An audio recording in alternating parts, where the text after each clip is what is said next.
नमस्कार। आज हम सीधे मिस्र के रेगिस्तान चल रहे हैं, जहां वो विशाल पत्थर के पहाड़ खड़े हैं, पिरामिड।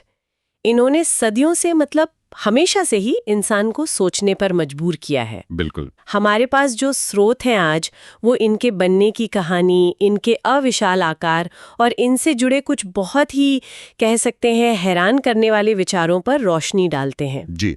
और जो एक सवाल इन सभी स्रोतों से बार बार सामने आता है वो यही है कि भाई आज से लगभग 4,500 साल पहले सोचिए, बिना किसी मॉडर्न मशीन, बिना कंप्यूटर के हाँ, इतने बड़े और इतने सटीक एकदम परफेक्ट स्ट्रक्चर कैसे खड़े हो गए?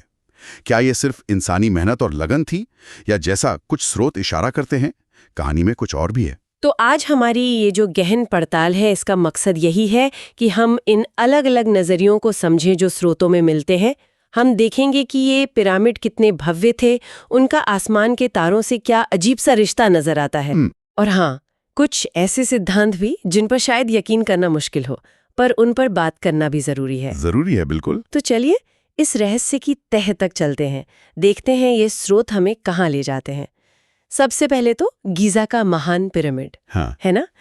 प्राचीन दुनिया के 7 अजूबों में अकेला यही बचा है जो आज भी खड़ा है। जी। और इसके साइज के बारे में जो आंकड़े मिलते हैं ना स्रोतों में, वो तो दिमाग घुमा देते हैं। आंकड़े तो हैं ही हैरान करने वाले। आप सोचिए, एक अनुमान है कि करीब 23 लाख पत्थर के ब्लॉक लगे हैं इसमें। 23 लाख? बाप रे। और हर ब्लॉक का वजन कम से कम औसतन 2.5 टन, कुछ तो इससे कई कई ज्यादा भारी हैं। 2.5 टन? आज भी अगर हमें ऐसी कोई चीज बनानी हो, सबसे मॉडर्न क्रेन और तकनीक लगाकर भी, तो ये एक बहुत बहुत बड़ी चुनौती होगी। और यहीं से वो सवाल शुरू होते हैं जो हमारे स्रोत भी बार बार उठाते हैं। इतने भारी पत्थर, इन्हें सिर्फ काटा ही नहीं गया, बल्कि इन्हें नील नदी के पार से लाया गया और फिर सैकड़ों फीट ऊपर चढ़ाया गया। ये कैसे? हाँ, कैसे? उस जमाने में तो शायद पहिए वाली गाड़ियां भी नहीं थीं जैसा माना जाता है, स्टील के औजार नहीं थे। तो ये हुआ कैसे? ये सिर्फ वजन का सवाल नहीं है, ये पूरी लॉजिस्टिक्स, पूरी प्लानिंग, एक ऐसी पहेली है जिसका जवाब आज तक पूरी तरह नहीं मिल पाया है। सही कहा। ये सिर्फ पत्थर इकट्ठे करने जैसा नहीं था। इसके पीछे जो इंजीनियरिंग थी, जो प्लानिंग थी, जो लोगों को मैनेज करने का तरीका था, वो कमाल का रहा होगा। स्रोत भी इस बात पे जोर देते हैं कि ये सिर्फ शारीरिक मेहनत का काम नहीं था। इसके पीछे गणित का, ज्योमेट्री का ज्ञान भी अभूतपूर्व था। पत्थरों को इतनी सफाई से तराशा और फिट किया गया है कि उनके बीच कहते हैं एक ब्लेड तक नहीं जा सकते। हाँ, सुना है मैंने ये। तो ये जो कारीगरी का लेवल है ना, यही पारंपरिक व्याख्याओं पर सवाल खड़े करता है और सोचने पर मजबूर करता है कि कहीं हम कुछ देख नहीं पा रहे हैं, कुछ मिस कर रहे हैं। अपने आप में ही एक बड़ा रहस्य है। पर बात यहीं खत्म नहीं होती। स्रोतों में एक और पहलू है जो शायद इससे भी ज्यादा रहस्यमयी है। सितारों से कनेक्शन। हाँ, वही पिरामिडों का सितारों से संबंध। यहाँ आकर बात और भी दिलचस्प हो जाती है। आप खगोलीय संरेखण की बात कर रही हैं, मतलब अलाइनमेंट की, आसमान के तारों के साथ। हाँ, बिल्कुल। स्रोत बताते हैं कि गीजा का जो महान पिरामिड है, वो जियोग्राफिक नॉर्थ यानी भौगोलिक उत्तर दिशा के साथ इतने सटीक तरीके से अलाइंड है कि यकीन करना मुश्किल है। जी। ये सटीकता इतनी ज्यादा है, कहते हैं सिर्फ कुछ आर्क मिनट का ही फर्क है, कि आज भी इसे दोहराना बहुत मुश्किल होगा बिना लेजर, बिना सैटेलाइट तकनीक के। तो उस जमाने में ये कैसे हुआ होगा? ये पॉइंट सच में सोचने वाला है। देखिए, इतनी सटीकता कोई संयोग तो नहीं हो सकती। नहीं, बिल्कुल नहीं। इसके लिए तो एस्ट्रोनॉमी की, खगोल विज्ञान की गहरी समझ चाहिए, ऑब्जर्वेशन की कमाल की क्षमता चाहिए। ये सिर्फ अंदाजे से तो हो ही नहीं सकता। यह हमें बताता है कि प्राचीन मिस्र के लोग सिर्फ किसान या मजदूर नहीं थे, वो बहुत कुशल एस्ट्रोनॉमर्स और इंजीनियर भी थे। और ये बात सिर्फ नॉर्थ के अलाइनमेंट तक ही नहीं है। जैसा कि कुछ रिसर्चर्स बताते हैं, स्रोतों में भी इसका जिक्र है। गीजा के जो 3 मुख्य पिरामिड हैं, उनकी पोजीशन आसमान में ओरियन तारामंडल है ना, उसकी बेल्ट के 3 तारों से मिलती जुलती है। अलनितक, अलनिलम और मिंताका। हाँ, ओरियन कॉरेलेशन थ्योरी। बिल्कुल। ऐसा लगता है मानो उन्होंने धरती पर उन तारों का नक्शा बना दिया हो। ये सोचना ही कितना अद्भुत है। हाँ, ये थ्योरी काफी आकर्षक है। और अगर ये सच है, तो फिर इसका मतलब ये हुआ कि पिरामिड सिर्फ राजाओं के मकबरे नहीं थे। शायद उनका कोई बड़ा, कोई कॉस्मिक, कोई ब्रह्मांडीय उद्देश्य था। जैसा कुछ स्रोत अंदाजा लगाते हैं, हो सकता है वो स्वर्ग या पुनर्जन्म की यात्रा से जुड़े किसी गहरे धार्मिक या आध्यात्मिक विश्वास का हिस्सा हूं, जिसे उन्होंने धरती पर एक तरह से साकार कर दिया। तो ये इतना मायने क्यों रखता है? मतलब ठीक है, तारों से लाइन थे, पर इसका महत्व क्या है? ये इसलिए मायने रखता है क्योंकि ये हमारी जो समझ है ना प्राचीन सभ्यताओं के बारे में, उसको चुनौती देता है। ये दिखाता है कि उनके पास शायद ऐसा ज्ञान था, दुनिया को देखने का ऐसा नजरिया था, जो हमारी आज की कल्पना से भी परे है। अच्छा। ये सवाल खड़ा करता है कि क्या वो ब्रह्मांड को हमसे बेहतर समझते थे, या कम से कम एक अलग तरीके से समझते थे? क्या पिरामिड सिर्फ पत्थर की इमारतें हैं, या वो तारों के साथ क्या कहते संवाद करने का एक तरीका थे, एक संदेश जो हजारों साल बाद भी हमें सोचने पर मजबूर कर रहा है? तारों से संवाद, इसी से जुड़ा हुआ स्रोतों में कुछ और भी थोड़े अजीब से सिद्धांत मिलते हैं। ये ऊर्जा और कंपन वगैरह से जुड़े हैं। हाँ, ये पिरामिडों के रहस्य की एक और परत खोलते हैं। हाँ, ये सिद्धांत थोड़े मुख्यधारा विज्ञान से हटकर हैं, ये मानना पड़ेगा, लेकिन स्रोतों में इनका जिक्र है तो इन पर बात करना भी जरूरी है। ये पिरामिडों के उन पहलुओं से जुड़े हैं जिन्हें शायद हम अभी तक देख या समझ नहीं पाए हैं। एक आइडिया ये है कि पिरामिडों का जो डिजाइन है वो उन्हें किसी तरह की एनर्जी को फोकस करने या ट्रांसमिट करने लायक बनाता था। कौन सी एनर्जी? शायद पृथ्वी की अपनी नेचुरल एनर्जी, या फिर कॉस्मिक एनर्जी। स्रोत इसी कॉन्टेक्स्ट में किंग्स चेंबर का जिक्र करते हैं। पिरामिड के अंदर एक बहुत खास गहरी जगह है वो। कहते हैं वहाँ अजीब वाइब्रेशंस महसूस होती हैं, या वहाँ की अकॉस्टिक्स मतलब ध्वनि के गुण बड़े अजीब हैं। जी। कुछ लोगों का तो ये भी दावा है कि इन खास फ्रीक्वेंसीज का असर इंसान के शरीर या उसकी चेतना पर भी पड़ सकता है।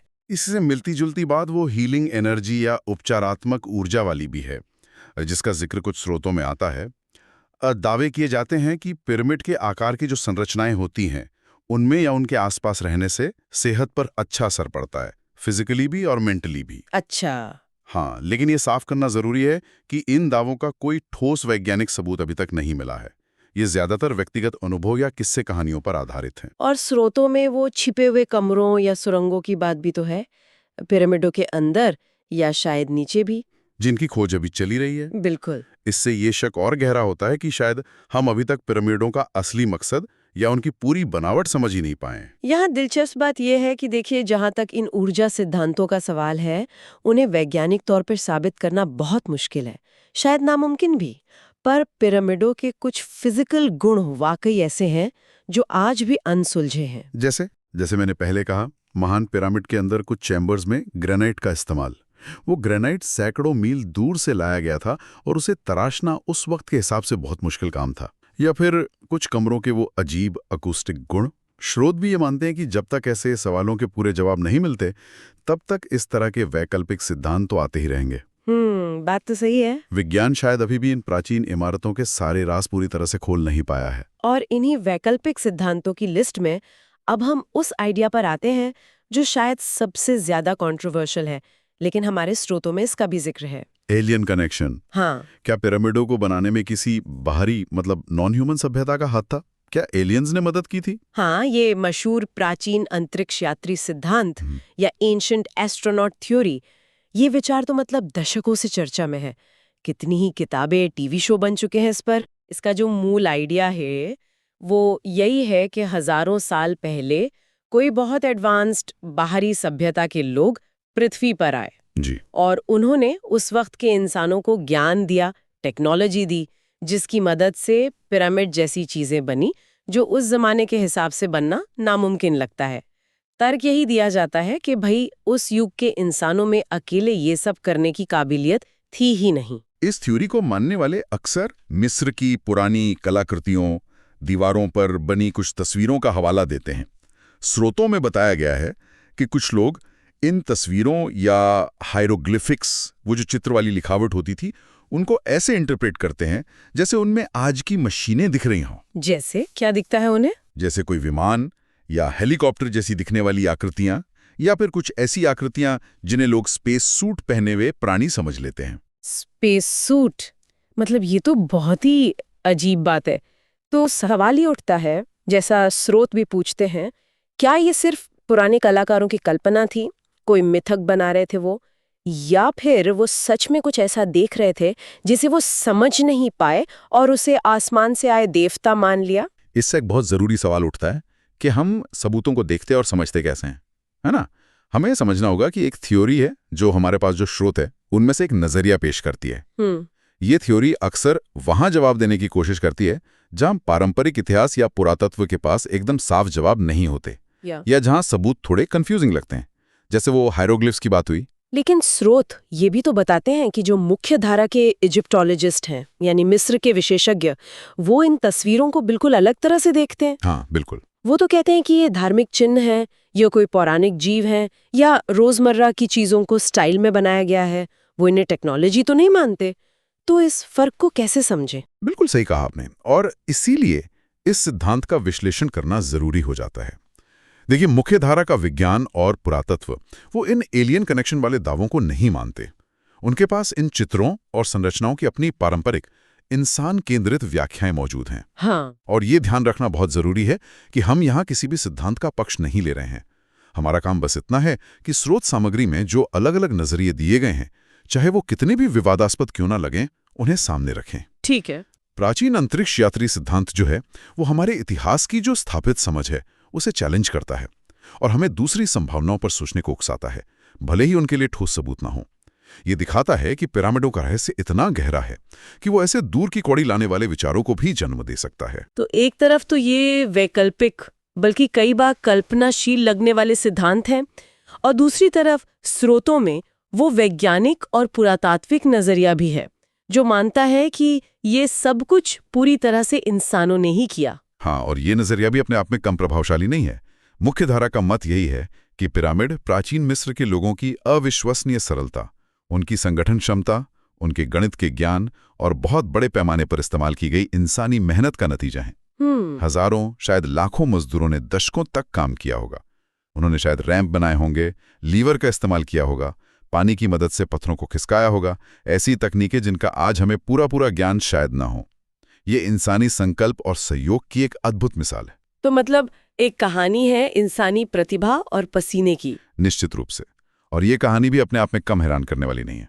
लेकिन जैसा हमने पूरी बातचीत में देखा और जैसा स्रोत भी मानते हैं, इस कहानी में कुछ पन्ने अभी भी या तो खाली हैं या धुंधले हैं। हाँ, ये तो है। बनाने की कुछ बारीकियां, जैसे वो भारी ग्रेनाइट ब्लॉक अंदर के कमरों तक कैसे पहुंचाए गए, वो सटीक तकनीकें कौन सी थीं जिनका कोई साफ पुरातात्विक सबूत नहीं मिला है, खगोलीय संरेखण की वो हैरान करने वाली सटीकता, और पिरामिडों से जुड़े कुछ अनसुलझे भौतिक गुण जैसे वो कथित ऊर्जा क्षेत्र या ध्वनि प्रभाव, ये सब आज भी गहरी बहस और रिसर्च का विषय बने हुए हैं। तो इन सभी स्रोतों से गुजरने के बाद हम आखिर खड़े कहाँ हैं?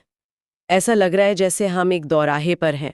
एक रास्ता हमें इंसान की कमाल की क्षमता, उसके संगठन और उसकी मेहनत की तरफ ले जाता है, और दूसरा रास्ता हमें उन रहस्यों और अनसुलझे सवालों की ओर इशारा करता है जिनका जवाब शायद अभी तक मिला ही नहीं है। तो इन सब का क्या मतलब निकालें? मतलब शायद यही है कि पिरामिड हमें विनम्र बनाते हैं। वो हमें याद दिलाते हैं कि हमारा अतीत शायद उतना सीधा साधा नहीं था जितना हम कभी कभी सोच लेते हैं, और प्राचीन लोग हमारी कल्पना से कहीं ज्यादा सक्षम और ज्ञानी हो सकते थे। स्रोत हमें दिखाते हैं कि इंसानी सरलता की कोई सीमा नहीं थी, लेकिन साथ ही वो उन रहस्यों की तरफ भी इशारा करते हैं जिन्हें पूरी तरह समझने के लिए शायद हमें और गहराई में जाना होगा, शायद नई तकनीक का इंतजार करना होगा, या फिर सोचने का एक बिल्कुल अलग तरीका अपनाना होगा। वो एक पहेली है जो हर पीढ़ी को अपनी तरफ खींचती है। तो अगर संक्षेप में कहूं तो आज हमने पिरामिडों के अविश्वसनीय स्केल और उनके बनने की चुनौतियों को देखा, उनके हैरान करने वाले खगोलीय कनेक्शन को समझा, स्रोतों में जो ऊर्जा और एलियन कनेक्शन जैसे वैकल्पिक, यहाँ तक कि विवादास्पद विचार हैं, उन पर भी गौर किया जी। और आखिर में जो वैज्ञानिक व्याख्याएं हैं और जो रहस्य अभी भी बने हुए हैं, उनके बीच के तनाव को महसूस किया। बिल्कुल। और जो केंद्रीय दुविधा है वो वही है, क्या ये विशाल संरचनाएं पूरी तरह से इंसानी बुद्धि, मेहनत और उस समय की ज्ञात, भले ही आज वो तकनीक खो चुकी हो, उसका शिखर है, या फिर क्या उनमें कोई ऐसा गहरा राज, कोई ऐसी अनदेखी परत छुपी है जिसे हम आज की अपनी एडवांस समझ के बावजूद पकड़ नहीं पा रहे हैं? ये एक ऐसा सवाल है जो शायद हमेशा हमारे मन में गूंजता रहेगा जब भी हम इन प्राचीन अजूबों के बारे में सोचेंगे या उनकी तस्वीरें देखेंगे। और इसी सोच को थोड़ा और आगे ले जाते हुए एक आखिरी बात जो इन स्रोतों को खंगालने के बाद मन में आती है, अगर जैसा कि कुछ सिद्धांत इशारा करते हैं, पिरामिडों का मुख्य उद्देश्य सिर्फ मकबरे या स्मारक बनना नहीं था, तो क्या ऐसा हो सकता है कि वे किसी ऐसे प्राचीन ज्ञान, किसी ऐसी तकनीक या दुनिया को देखने के किसी ऐसे नजरिए के भंडार हों जिसे इंसान वक्त के साथ भूल गया है? और क्या इन संरचनाओं को सिर्फ इतिहास या आर्कियोलॉजी के नजरिए से नहीं, बल्कि इस संभावित खोए हुए ज्ञान के नजरिए से समझना हमारे अपने आज या आने वाले कल के लिए भी कुछ मायने रख सकता है? क्या पता वो सिर्फ अतीत के पत्थर ना हो, बल्कि भविष्य के लिए छोड़े गए कुछ संकेत हों जिन्हें समझने की चाबी हमें अभी ढूंढनी बाकी है। ये वाकई एक बहुत गहरा विचार है। पिरामिड सिर्फ पत्थर और रेत में दबे रहस्य नहीं है, बल्कि वो इंसान के इतिहास की क्षमता, उसकी सीमाओं और उसकी अनसुलझी पहेलियों के विशाल प्रतीक हैं। आज की ये गहन पड़ताल यहीं समाप्त होती है।